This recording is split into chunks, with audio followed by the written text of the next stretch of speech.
So, I wish I had better stories to tell, but this is the one I'm going to say anyways.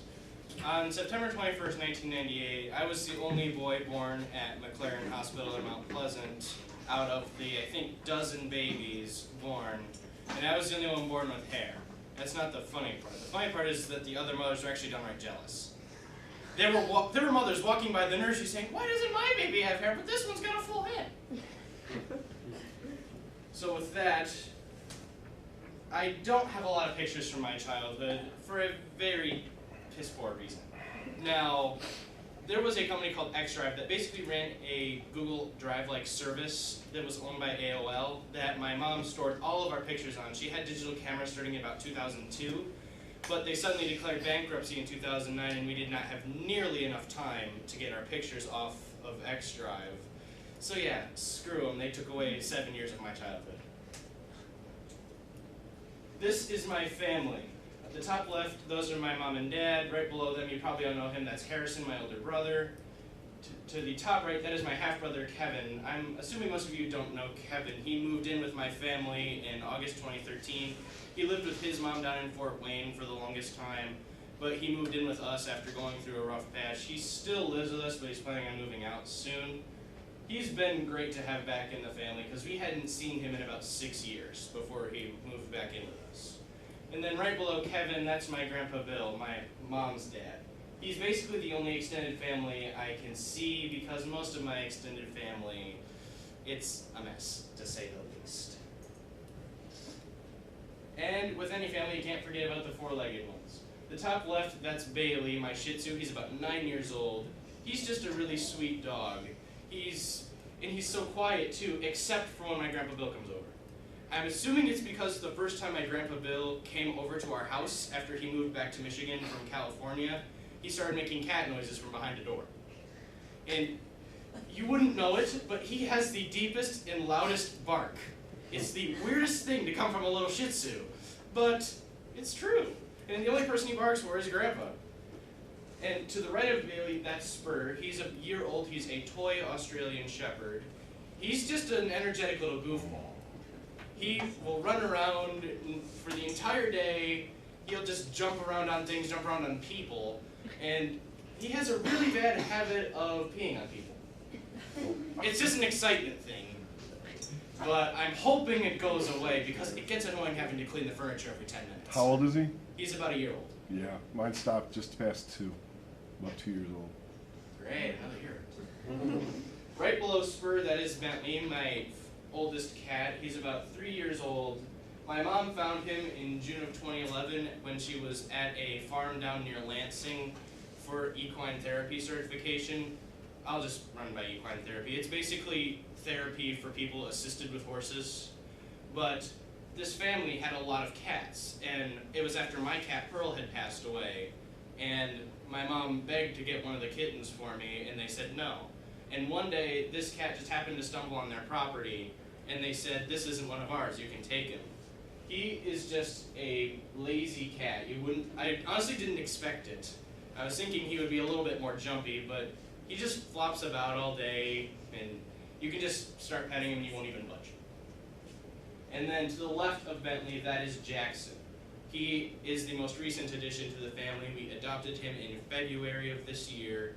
He was found in a snowbank with another cat at the Mount Pleasant airport. So the animal shelter staff named him Jack and the other cat Frost. So we just decided to keep the name but just make it a little bit more classy, if you will. These are the things, as this slide says, that I care a great deal about or have interest in. Cars. Cars have always been an interest of mine, cars and trucks. I come from a trucking family, so motor vehicles has always been a big thing. The picture there, that's my car. That's my first vehicle. It's a 2004 Buick Rendezvous that my parents so graciously bought for me. It serves my purposes very well. It gets from point A to point B without sucking all the gas out, just like that. All-wheel drive or Front wheel. front wheel? Oh well. Now computers, that's my great love. That picture there, that's basically where you'll find me about 24/7. That's the little command center, as I refer to it. All of my life happens there. That's where all of my schoolwork gets done. That's where I talk to most of my friends. That's where I've met people from across the ocean. That's, like I said, it's basically where my life happens. But one thing I love that is not really talked about in my life is traveling. We can't afford to travel a whole lot, but when we do, it's always a blast. We've been to Florida 4 times? Yes, and that picture is of the Sears Tower in Chicago that I took on a trip to Wisconsin in 2010 because we decided to drive. And that was actually on the probably my favorite trip to Wisconsin, which is the Wisconsin Dells, which is the self-proclaimed water park capital of America, and for good reason. Alright. Now, my life can basically be summed up into 3 categories as how the time goes. There are the great times. The top left, that was my mom, my brother, and I when she graduated in May of 2012 with her master's degree in counseling. That was kind of a turning point for everybody because my mom left the teaching profession to care for Harrison and I. So this kind of symbolized her step back out into the job world. To the right of that, that is another one of my favorite vacations. That was a camping trip we took to Traverse City in, I believe, August of 2013. We borrowed a friend's travel trailer, and it was so fun because it was so laid back. We just hung around the campsite, played with the dogs, cooked marshmallows. It was quite fun. And then bottom left, that's kind of a family affair. My mom shows horses. She's a reining horse shower, and we have 4 horses. This picture is her riding Cody. His full name is Dramarama. He is a 22, well, he didn't. He is a 22-year-old horse, but you would never guess. He's basically a dog in a horse's body. He'll follow you around and he'll quite literally lick you. To the right, that's just my brothers and I hanging out in my brother's room. I'm just on Xbox. There's Kevin on the computer and Harrison just lying on his bed being a lazy person that he is almost all the time at home. And then to the right, that's me hanging out with my best friend. Some of you probably know her, Allie Smith. Yeah. Just whenever I hang out with Allie, I have more fun than I do almost anywhere else. She brings out more of the fun side of me. Then there's the not so great times. And top left, that's my mom's Cadillac in the ditch. Well, what happened was, this was December of last year. She was driving home from work, and there was this truck driving right down the center of the road, and he wouldn't move lanes. So my mom slammed on the brakes just over a patch of black ice.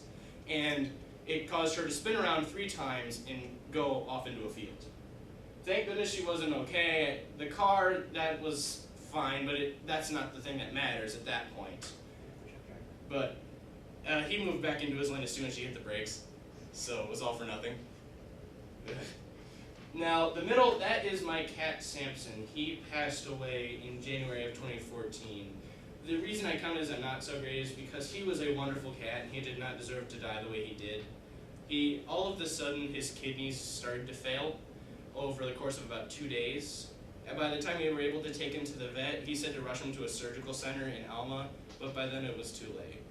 I remember getting the phone call on the way home from school. I was just sitting in the car with Harrison. My dad said Samson passed away, and I think that's the first time I've really cried over a loss. Usually losses don't make me very emotional, but in Samson's case, it really did. He was just this really sweet cat. He was so talkative, too. You could hold conversations with him. It was kind of funny. And then to the right, that's my dad in the hospital after his most recent back surgery. He may look all happy because Kevin put those goofy sunglasses on him, but I'm pretty sure the only reason he's smiling is because he's on a really heavy cocktail of painkillers. And then there's the outright difficult, which the top left, it was my process of coming out. It was my personal greatest struggle I've dealt with in my life. One of the biggest struggles of coming out as gay is being dishonest with people over a certain stretch of time. I hadn't told my parents for about 2 years, and it felt so dishonest because my parents had raised me to be honest and forthcoming about everything. So the fact that a lot of my close friends knew and were 100% supportive, but my parents didn't know, it felt terrible. But when I finally came out to them in March of this year, it was quite a liberating experience. They basically said it doesn't matter, I'm still their son, and that's the end of the conversation. Haven't really talked about it since. To the right of that, this is a start of a really bad week in 2012. On September 17th, my mom had to be rushed to the hospital with massive pains in the stomach. It turns out her bowel had twisted severely and she needed emergency surgery. And according to the surgeon, if we had been about 2 hours later, she would have died. And then, as my dad was sitting in the ER, he hadn't told us this, but for 7 months he had been having problems, like kidney problems, blood in the urine and everything. So, while he was sitting with my mom in the hospital room, he ran down to the ER to get tested. Then 4 days later, on my 14th birthday, he was diagnosed with kidney cancer. So, this was a really difficult time, just due to the fact that both of my parents almost died in the course of a week.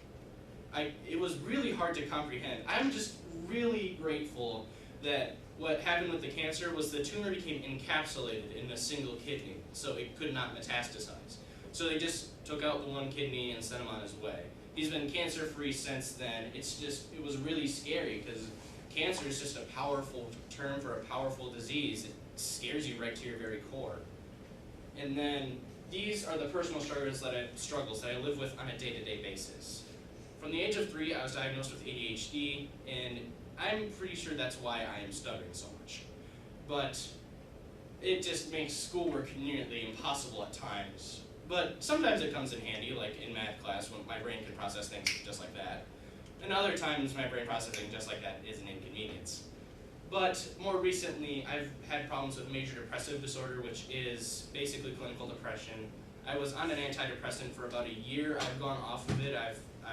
My depressive episodes have stopped happening for the most part. But what's really getting worse in my life is anxiety disorder.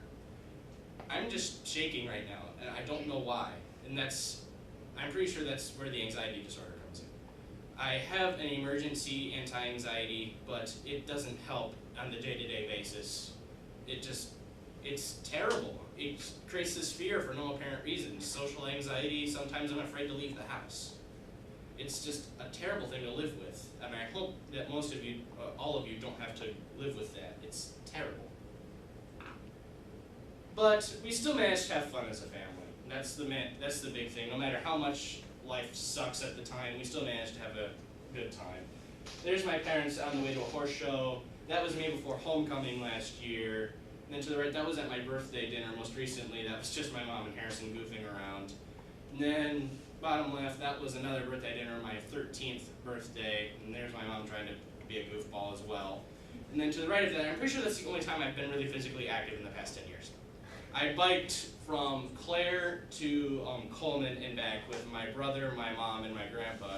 And it was a lot of fun, but at the end of it, I kind of wanted to die. Was that on that trail? The Pierre Marquette Road. Pierre Marquette, yep. And in the end, my family is always there for each other, no matter what happens. We're always there to bring each other up if we're having a bad day, or just even terrible things like when my dad was diagnosed with cancer, my family really came together, and it was wonderful. And that bottom center picture is the only picture I really have left from that time period. This was about 2004. That's Harrison, me, and my brother Kevin. That's me on the left. There's Harrison. He doesn't look a whole lot different. And then there's Kevin. Yeah. Cute, just And pinch his cheeks. These are my future plans as of today. They could change at any second. I'm planning on moving to Colorado after I graduate high school. I want to attend the University of Colorado Boulder and pursue a degree in computer engineering or computer science. I still haven't decided yet. Thank you for putting that thought in my head, Abby. And that's it. What's the bottom left? The bottom left, that's the Colorado State flag. Okay, I wasn't sure. Thank you. I was like Russian or something. I'm going to try something a little different. Let's go through these four so I